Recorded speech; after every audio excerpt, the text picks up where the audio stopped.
Good morning, everyone. Good morning. It's lovely to see everyone here bright and early on a Monday morning here at Burlington House.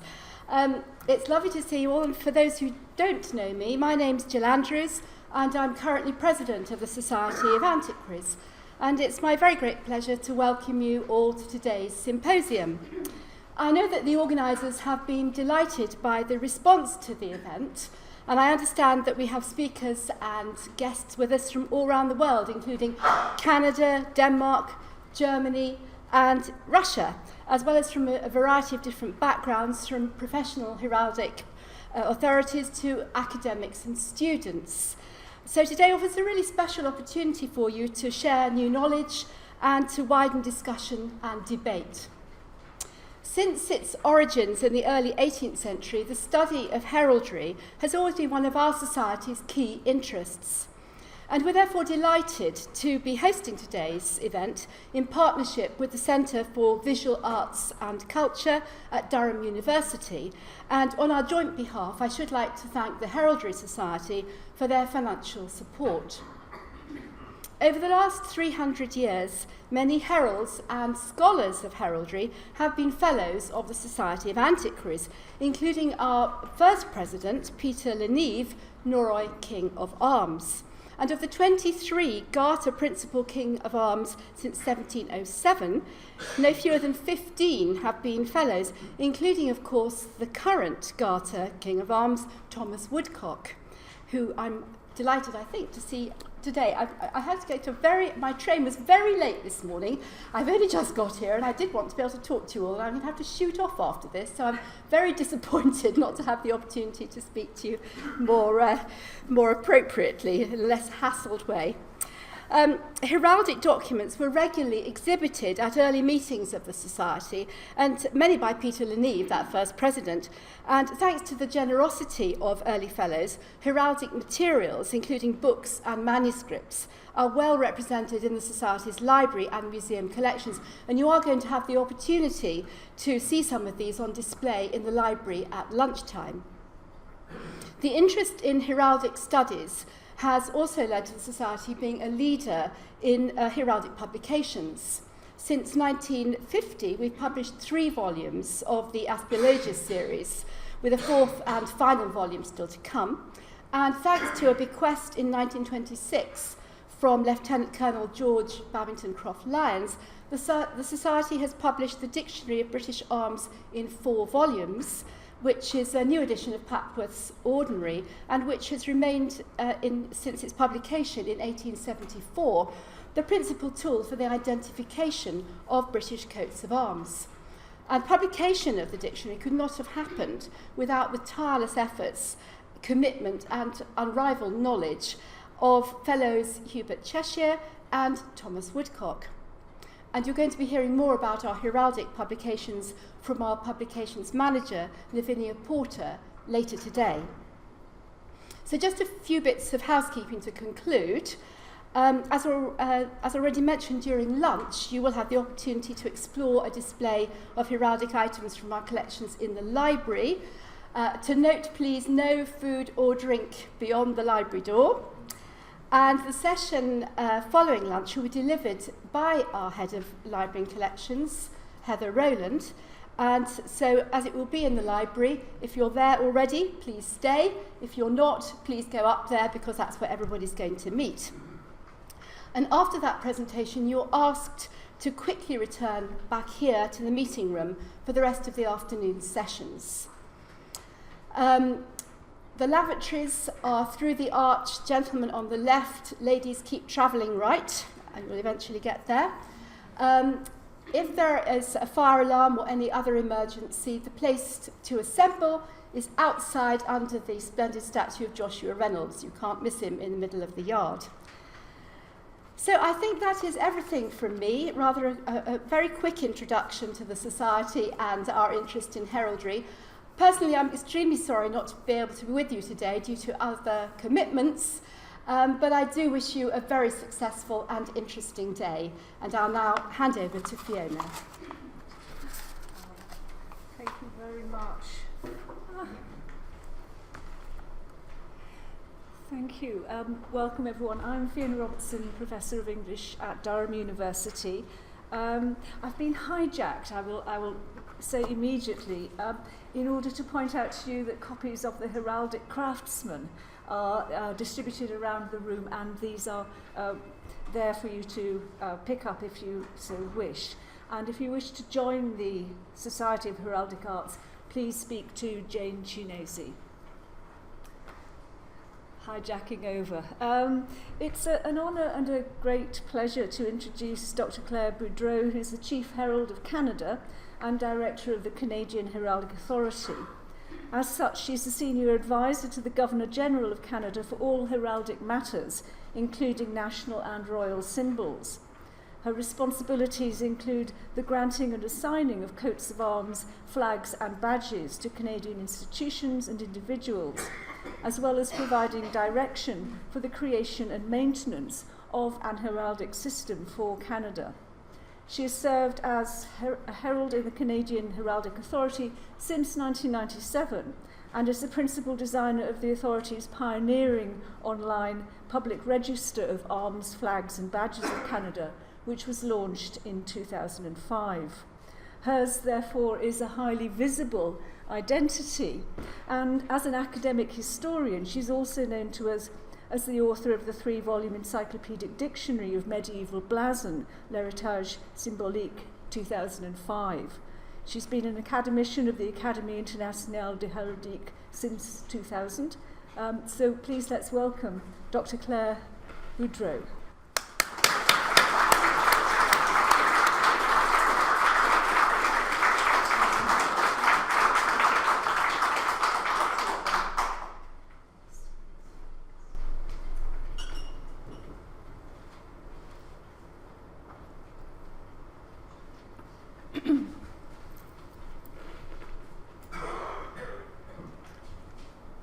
Everybody hear me well? Yes? Good morning, everyone.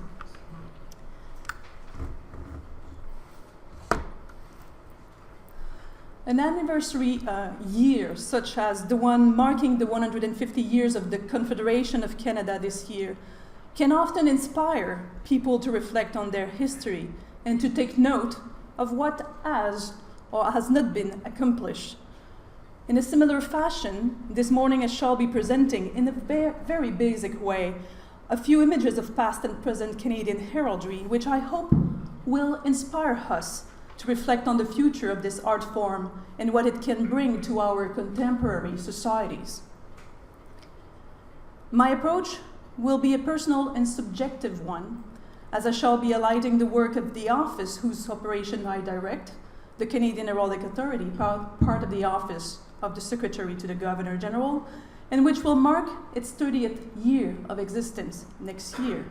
My colleagues and I are responsible there for creating, under the heraldic powers of the Canadian Crown, official coats of arms, flags and badges, something that involves working with the public on a daily basis, being absorbed by the challenges we encounter in our daily work.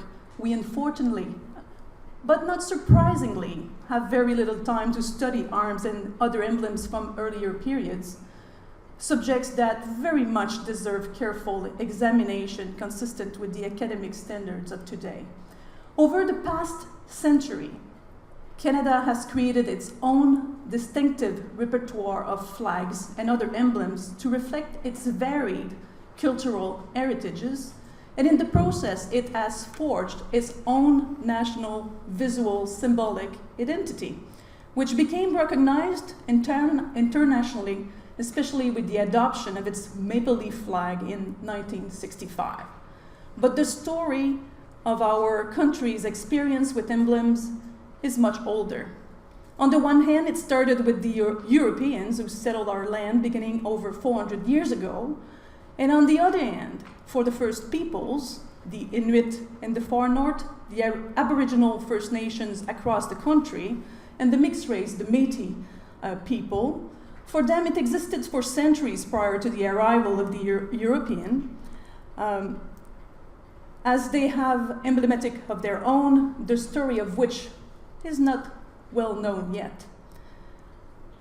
While I will, in the second part of my lecture pay particular attention to the last 29 years of creation of emblems related to the First Peoples of Canada, I shall begin with a few examples dating from the colonial period, which will indicate not only how emblems were sometimes used, but also how the settlers and the indigenous populations encountered each other's emblems.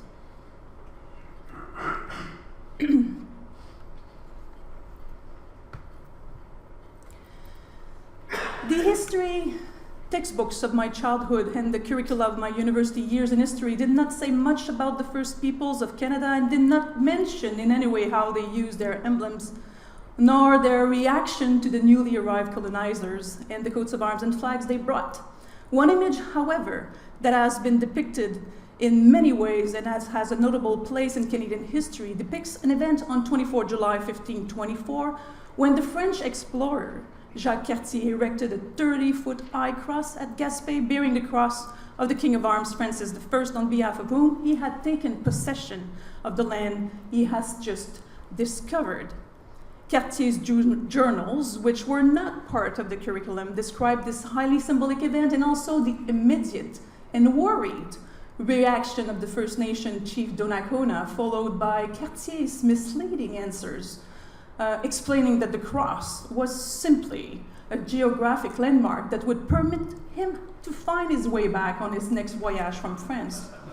Of course, this Gaspé ceremony, which included a specific protocol and a mise en scène, the use of a cross and royal, in this case, French arms, is only one of dozens of such events undertaken in the names of various European monarchs in other discovered land of the New World.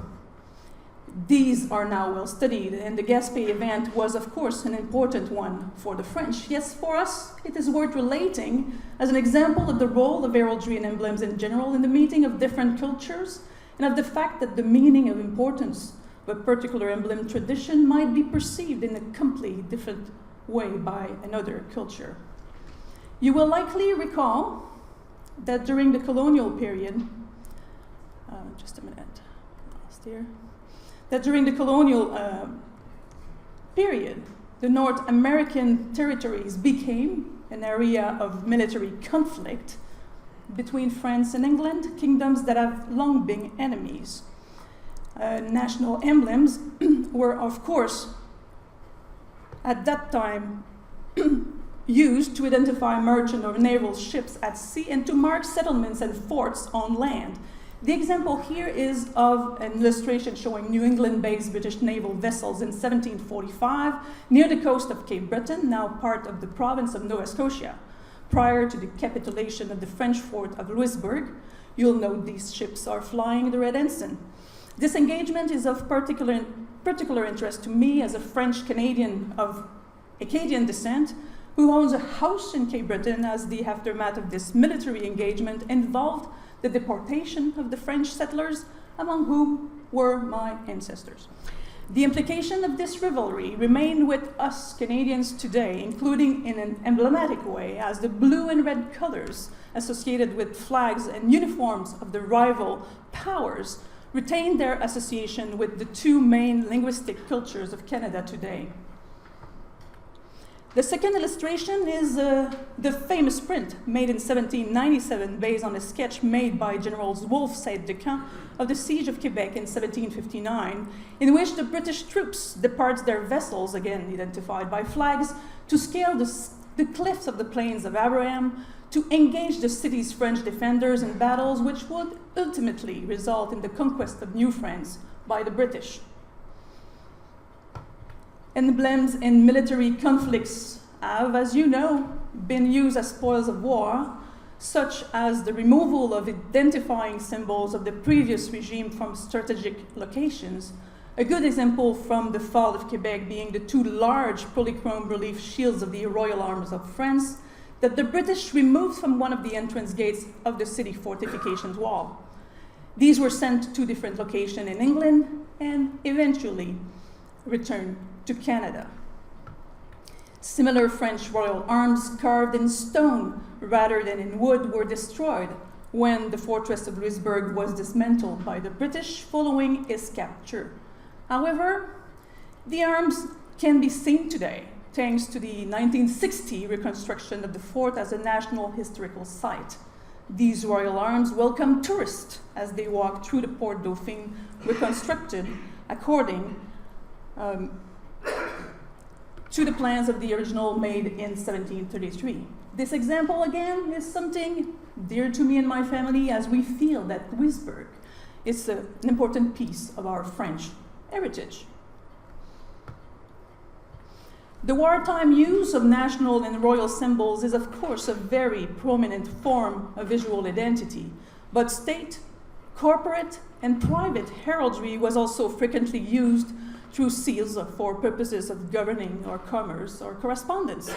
Examples seen here are the armorial seals of the Hudson Bay Company, affixed to a document dated 1687, the Bank of Montreal, affixed to a document dated 1852, and the United Kingdom, affixed to a document dated 1840. Imperial heraldry was indeed commonly used in the New World during the French and British colonial periods. If I could go on with a fair number of examples of French and British heraldry, it is not as easy to give an overview of the native emblems traditions of the same period.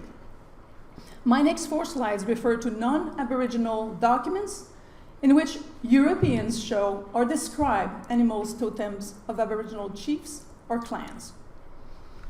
Since at least the beginning of the 18th century, treaties of peace and friendship between First Nations and their French and British allies in what is now Canada often include depictions of emblems representing animals.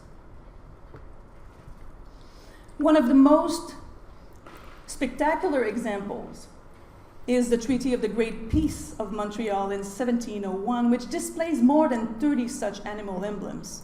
The Great Peace of Montreal put an end to nearly a century of conflict between the Iroquois Confederacy on the one side and New France and its First Nation allies, including the Huron-Wendat, Anishinaabe, Innu, and Abenaki on the other. The agreement to end hostilities was reached at an extraordinary meeting in Montreal arranged by the governor of New France and attended by some 1,300 representatives from nearly 40 First Nations. Under every First Nation mark, except for one, there is a short identifying indication, most of which referred to the particular nation, and in almost half of the case, the signatory is also identified. An early instance of native clan totems being recorded by a European observer, who also drew comparison and made contrasts between them and traditional heraldry, was the written account by the French soldier Louis Armand, Baron de Lahontan, 1666-1715, in his New Voyages to North America, one section being a view of the heraldry or the coats of arms of the savage. After a perusal, I quote here, of the former accounts I sent you of the ignorance of the savages with reference to science, you will not think it strange that they are unacquainted with heraldry. The figures you have represented here in this cut will certainly appear ridiculous to you, and indeed they are nothing less. But after all, you're content yourself with excusing these poor wretches without rallying upon their extravagant fancies. They make use of the blazoning represented in the cuts for the following purpose, etc., unquote. The publication added illustration of emblems, but they leave us with more questions than answers about these clan emblems. What did they actually look like? Where would they be seen? How were they used? How many of them existed? What did they mean to the people who used them? We don't know. We don't know. Another famous contemporary testimony of the importance of animal clan totems is given by the paintings of the 4 sachems, or paramount chiefs of the Mohawk, who went to London in 1710 to plead for assistance from Queen Anne. The portraits were made by a Dutch artist resident in England, John Verelst, at the request of the Queen, and they were to be retained in the royal collections. They were acquired back in Canada in 1977. The animals that Verelst painted accompanying the chief represent the clan totem of the Iroquois as seen in signed letters, and they are the wolf, there's 2 examples, the bear, and the tortoise. In other renditions, such as the engraving from 1710, the animals are shown in the very middle of the page in a stylized fashion and described. There's a small little line on the top of the page that says that these are the coats of arms which they used instead of signing their name. And many of you today would probably be most familiar with the symbol systems of the Pacific Coast First Nations, characterized by the carving of highly stylized animals for totem poles, masks, and other items. Some of the earliest written accounts of the totem are by the English explorer, Captain James Cook, 1728-1779, with drawings by his artist, John Webber, during his third voyage across the Pacific Ocean in 1778, which led him to Nootka Sound on Vancouver Island. This monumental, symbolic and identity art form was described by Cook as either ridiculous or monstrous. The famous image depicted here of the totem inside a house is one of the earliest known, from the white perspective. Cook admitted in his book that he did not understand the meaning of the totems. The written accounts of these and other First Nation emblems from the time are of a great interest as they reflect the observations, perception, even prejudices that the Europeans had toward them. This handful of examples is by no means an exhaustive review of more than 3 centuries of interaction between the British, the French, and particular native population. And of course, what would be interesting is to investigate more what the First Nation know and remember, but it's mainly oral history, and that has still to be done today. Leaving the colonial period, I shall move on to the development of Canada as a political entity. The Treaty of Paris and the Royal Proclamation of 1763, followed by the Quebec Act of 1774, created the basis of the bicultural French and English Society of Canada.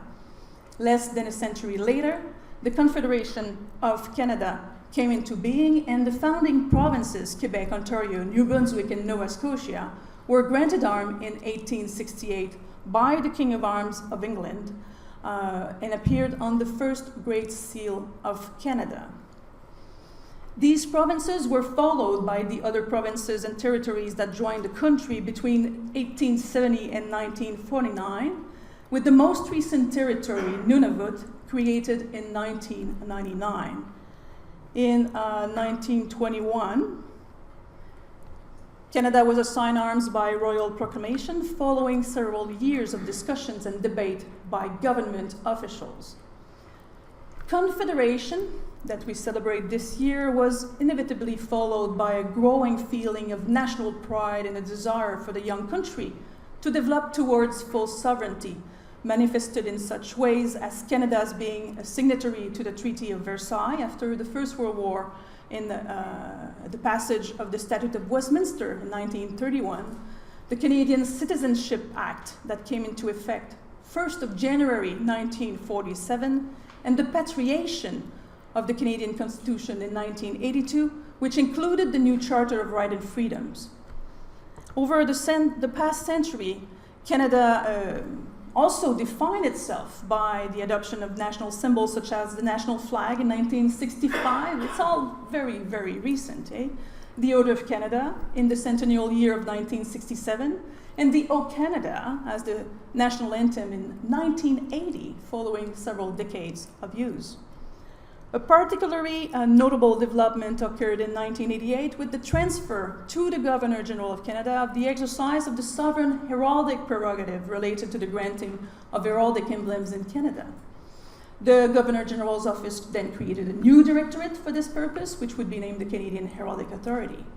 And its primary raison d'être, and it's good to remember because it's a product of the government, would be to provide for the granting of new coats of arms and the promotion of national symbols, to record existing Canadian heraldry in a single repository and recognize the coexistence of European symbols tradition with the tradition of First Peoples, to enhance Canadian identity by the creation of a new and unique symbolic language, and to facilitate the access to heraldry to all Canadians. So since 1988, we created several thousands of emblems for individuals and institutions.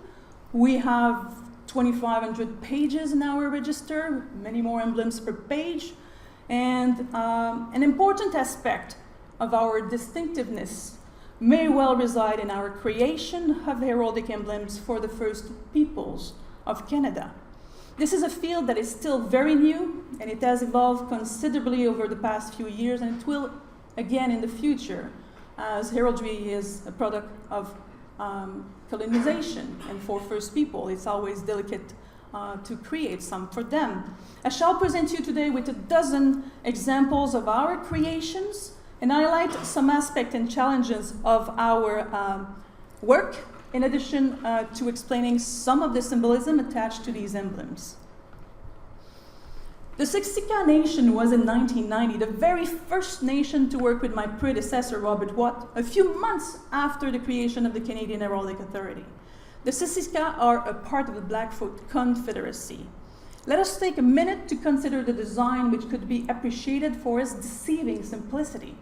Its colors, blue, green, and gold, flanked by touches of red, the shapes, 3 circles, and elements such as the bison, feathers, tomahawk, and calupe, as well as their positions, were chosen carefully and tell a particular story.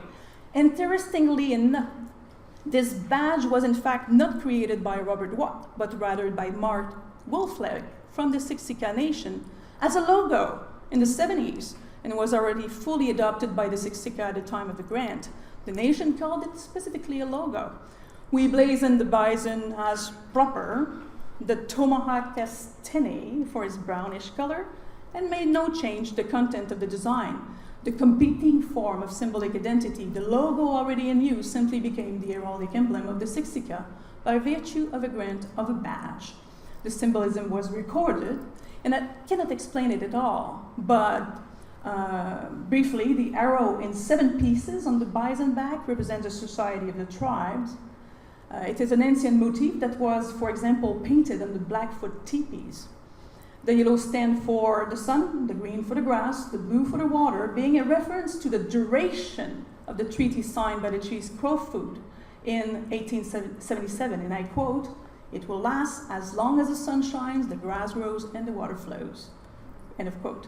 The mincing pipe symbolizes peace, and it is shown crossed over the tomahawk, a very stereotype rendition, the weapon of war, putting it to rest forever. As with the previous example of the Siksika Nation, the circular badge of the First Nation Tax Commission, shown here at the lower right of the slide, was also a logo already in existence for 20 years prior to the grant used by the Indian Taxation Advisory Board, the predecessor body of the Commission. The logo/badge became central charge of the arms and flag. Overall, the heraldic structure with supporters, crest, motto, etc. makes this emblem a traditional coat of arms, you would say. But the repetition of the original logo in the arms and flags reinforce a type of branding strategy. The motto is in Chinook, a special language designed for trade among various Aboriginal and non-Aboriginal groups in Western Canada. It is translated as "We built a new path." This grant is unique in that it also includes 2 ceremonial items that would be made for the commission: a commissioner's gavel based on a traditional Iroquois war club, and a commissioner's staff, a sign of authority. These elements can also be seen in place on the letters patent document for the foundation. Also similar in form to traditional heraldry, but with an introduction of novel elements to mark his heritage, are the heraldic emblems of Daniel Eat Justice, a professor of Aboriginal Studies and Literature at the University of British Columbia. So instead of using a wreath and mantling, or even an helmet, the arms are ensigned by a red turbans, a distinctive form of a headgear of the Cherokee people. Although there is no way that you could know that at first sight, There are also many canting references in the design to the Professor Justice family names. So in the shield, the spearhead shape refers to his descent from the Spears family. The shape also resembles a pen nib, an allusion to his work as a writer, editor, and mentor, as well as to his Shriver, meaning scribe, name of his maternal family name. So the miner's lamp, held in the badger in the crest, alludes, among other things, to his descent through his mother from the Sparks family. Canting charges have a long pedigree in heraldry going back to its 12th century origins, and they emphasize the mega importance that names have in the lives of humans and their weight in the self-definition of a person as seen in their emblems. I have calculated, and this may be surprising, that not less than 30% of our own creations include canting references to family names, and among that number, 20% of the canting reference do not refer to the name of the grantee, but rather to other names significant to him or her, such as the spouse, or the ancestor names, or even a location name. But canting charges creates a visual pun that is not always obvious, talking about a symbolic code, to say the least. Better to record their symbolism if there is a desire for them to be remembered in the long run. Like the arms of Professor Justice, those of Anne Mikijuk Hansen, the former commissioner of the Arctic territory of Nunavut, are placed on a round shield, a shape favored by a number of grantees from First Peoples cultures. The central charge is a kulik, a seal of oil lamp that appears in the coat of arms of Nunavut, and several other Inuit arms. It was traditionally kept by the women and provided light, warmth, and a source of cooking and melting water, and it is still traditionally used as a ceremonial item. The dramatic female dexter supporters is Sedna, a famous creature from mythology around the circumpolar world known as the sea ruler of the Arctic, recognizable by the whale tail and the fingers morphing into fish. The English motto is the translation of the Inuktitut motto above the crest. This indicates the importance that cooperation played in the survival of the Inuit in harsh natural conditions, a way of life that continues in the present-day approach to consensus government and administration. This consensus-based approach was central to the creation of the arms and flags of Nunavut, as I will say later. Here you see 3 arms of the Inuit, and what you will not miss to look at is their parka hood that surround their shield. This parka is the most protection, the most symbolic armor that they have. And when it was in discussion, decided if the structure of heraldry would be kept. And this was not an obligation to keep the idea of a crest, but it was desired in that case. The and then the crest overall had this vertical, look to the coat of arms. You have to get used to it. But as we've seen in Canada, the people who wanted heraldry were ready to adopt a shape similar to what European heraldry had and to adapt it. So here are the arms and flags of Nunavut, a 2-year process of creation that culminated on the day of the creation of the new territory in 1999. As sometimes the story of the creation of the emblems is as important as the significance of the design, the emblems of Nunavut were developed through a process guided and shaped at every stage by elders and leaders from the territory, with significant public input on the choices of colors and elements. The group working on the developing the symbols visited municipal leaders, elders, schools, artist cooperatives in the main communities of Nunavut early in the process. And the chosen central symbol was the Inuktitut that became very well known after, a stone monument that guides people on the land and marks sacred and other special places. The letter's patent is unique, as it includes 4 languages, in addition to English and French, Inuktitut and Inuitwatun, official languages of Eastern and Western Nunavut, respectively, and they're used in the document. So, heraldic terms in these languages needed to be developed during the process, and even the term coat of arms needed to be created, and the resulting word translate as the concept of, quote, "It is what makes us proud," end of quote. The painting was done by Fraser Herald in collaboration with the artist Andrew Cappick.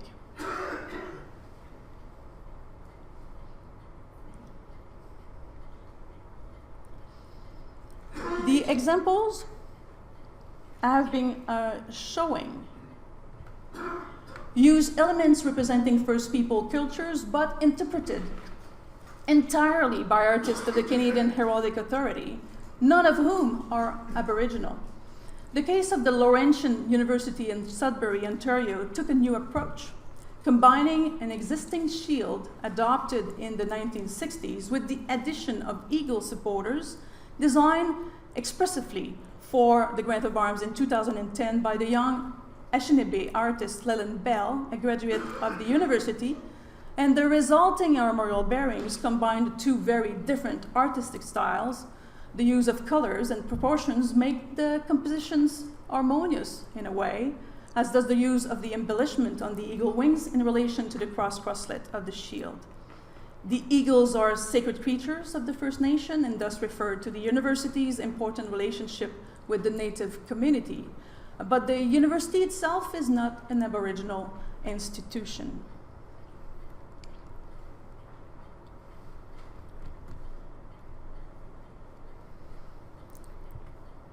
In a similar way, the supporters, a crow and a wolf of the arms of Judy Gill, Commissioner of the Yukon Territory between 1995 and 2000, were designed by the artist Clifton Red, a member of the Raven clan of the Tlingit Nation. They conveys the Commissioner's cultural identity. The wolf and the crow are the two ancestral clans which most Yukon First Nations belong. Here there include green frog eyes on the tail and hindquarters. I don't know if you see them, the green spots there, that symbolize the ability to observe and consider the wish of the people. Behind the shield is a Tlingit copper decorated with stylized figures of salmon, crochet needles, and a fish hook. In Indigenous cultures in the Pacific region of Canada, a copper was a decorated metal shield-like plate used as currency and as an important element of the Paklat ceremonies. The motto is in Southern Tutchone, means weaving for a better tomorrow. On its own, a copper also appears as the badge of the Nisga'a Nation, located in Nass Valley of northwestern British Columbia. And this particular copper emblazoned with a beaver design was already in existence as the identifying device of the Nisga'a and was created by Frank Calder. The copper and the beaver jointly represent the wealth and authority of the Nisga'a Nation, and this badge also appears on its flag.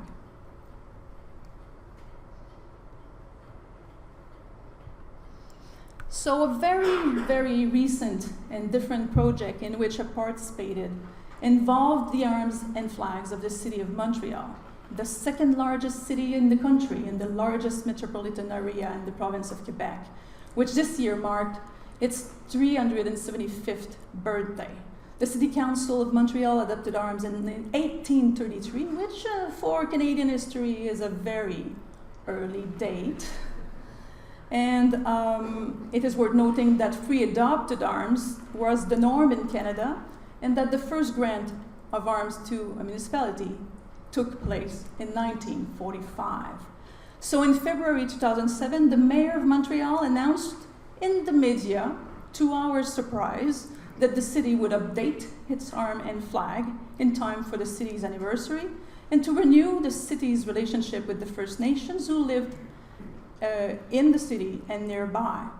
It was felt that the arms and flags, which use symbols that celebrate Montreal's major European population of the 19th century, were missing any acknowledgement of the original residents of the region, an omission that needed to be corrected.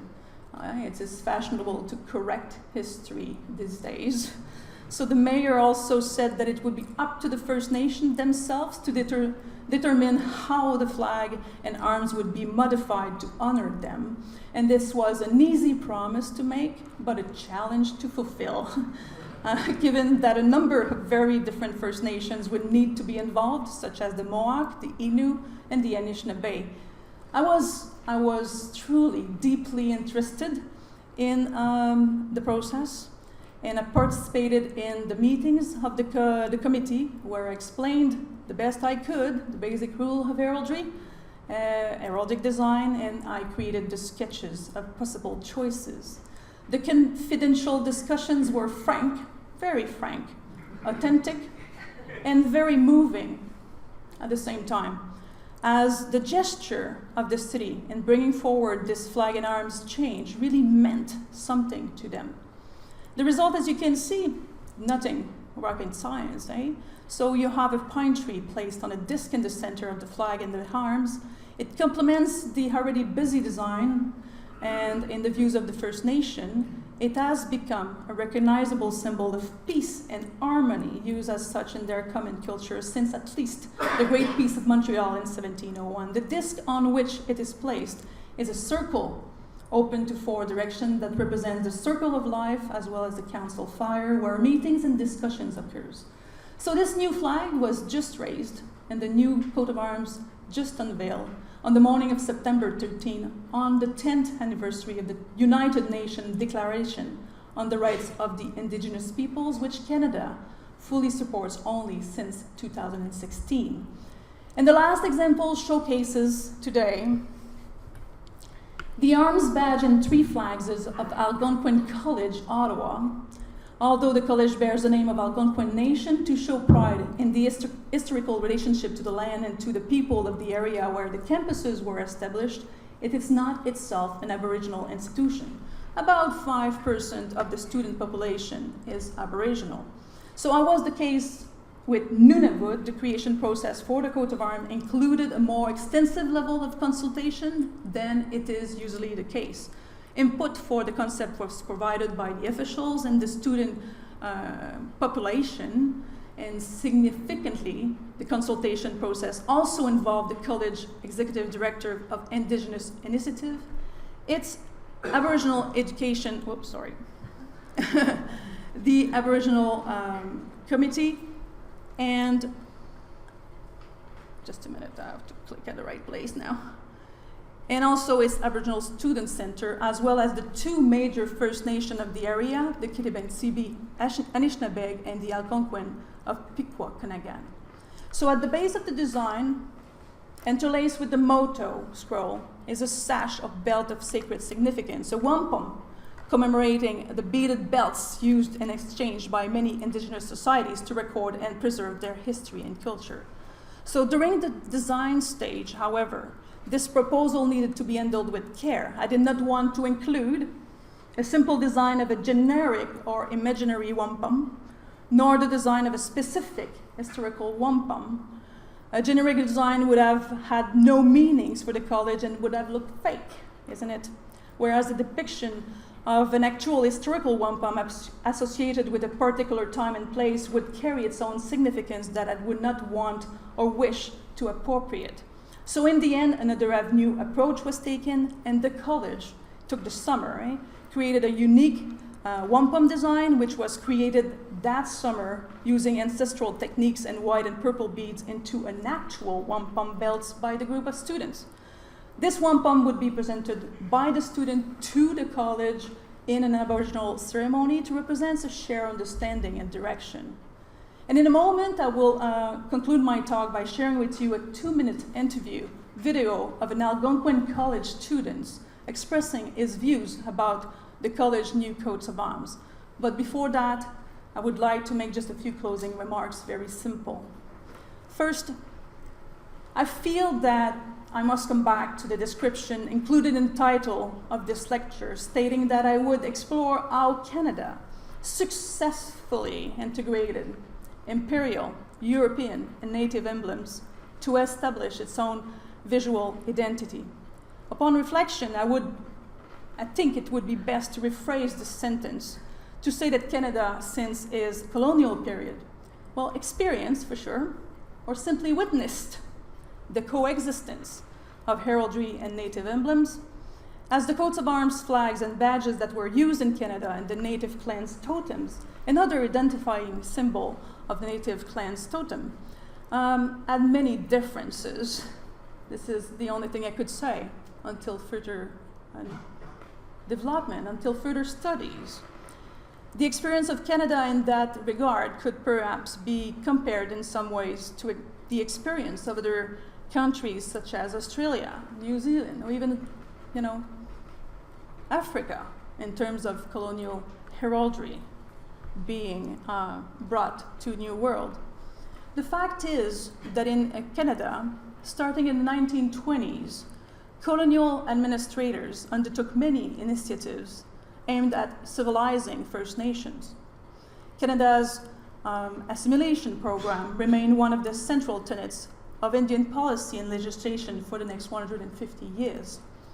In its June 2008 formal apology, the Government of Canada acknowledged the harm that the government supported boarding schools for children from First Nation and Inuit communities, commonly called the residential schools, in operation from the beginning of the 19th century until the 1980s, and assimilation policies this harm had done to Aboriginal peoples' cultures, languages, and heritage. In 2017, many First Nation voiced that they did not wish to celebrate the 150th anniversary birthday of Canada, as they are still waiting for much needed economical, social, and political changes to happen. On the topic of Canada's official heraldry, an omission that has been remarked in the past years is that the Aboriginal emblems of symbols were not integrated at all into the Royal Arms of Canada. It was not the fashion of the day in 1921, together with the representing of the founding nation of England, Scotland, Ireland, and France, something that could well be revisited in the near future, like the Montreal flag revision process. This would be a visible change that would bring symbolic recognition to the current 634 distinct First Nations in Canada who speak more than 50 languages, with some of them struggling to survive. Heraldry, as I hope my lecture has shown, has the capacity to illustrate the rich history of people and institutions of our contemporary society. But in Canada, it is an emblematic system that comes from Europe, and it will be up to the First Nation to continue to want heraldry or not. We will be there, in any case, at the Canadian Heraldic Authority to help, but without telling them what to do. So I could say many more things, but I will stop here, as I do not want to delay the following lectures of the day. Let us watch, to finish on a bright note, the 2-minute interview that I talked about, produced after the unveiling of the coat of arms of the Algonquin College.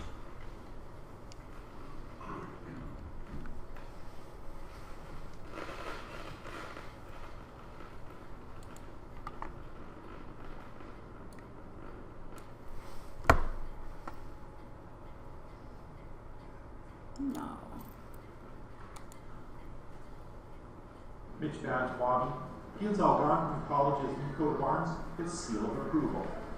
It's just a change of branding, but I really enjoy that they included this and help bring us into the picture again. He even has a favorite part of it. I like the Thunderbird because rainstorms, thunderstorms are all my type of weather, and I really enjoy the power that it shows in the coat of arms. The coat was designed with Indigenous symbols in mind, part of the college's response to one of the Truth and Reconciliation Commission's recommendations. We thought the redesign of the coat of arms was a timely opportunity to look at what indigenization might mean for the coat of arms and how we might better represent that within the institution. The Thunderbird isn't the only Aboriginal-inspired symbol. In the middle, you'll see a sprig of cedar, one of the 4 sacred medicines.